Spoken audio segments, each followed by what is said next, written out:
এখানে মুরগি কিনে হিড়িক পড়ে গেছে, কারণ সকাল 7টা থেকে এখনও পর্যন্ত, এখন 3টা বাজতেছে ভাই, এখনও পর্যন্ত মুরগি কেনার প্রতিযোগিতা চলতেছে।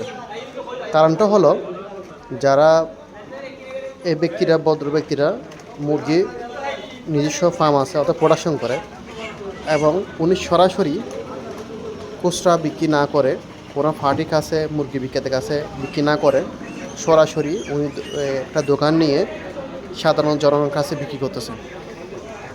তার মানে দেখা যাচ্ছে এখানে উনি মুরগি পাইকারি বিক্রি করতো 135 টাকা করে, বাজার মূল্য দাঁড়াতো যে 155 বা 60 টাকা করে। এখন উনি সরাসরি মুরগি 155 টাকা বিক্রি করাতে সাধারণ মানুষে অনেক উপকৃত হলো। সকাল 7টা থেকে বিকাল 3টা পর্যন্ত এখনও মানুষ লাইন ধরে মুরগি কিনতেছে। দেখেন, মাঝখানে পরে উভয় লাভ হলো। একদিক দিয়ে যারা মুরগি ব্যবসায়ী, যে পোলট্রি ফার্ম করে, ওনারও উপকার হলো, আরেকদিক দিয়ে সাধারণ মানুষ উপকার হলো, কেজি প্রতি 15 টাকা 20 টাকা কম পেয়ে।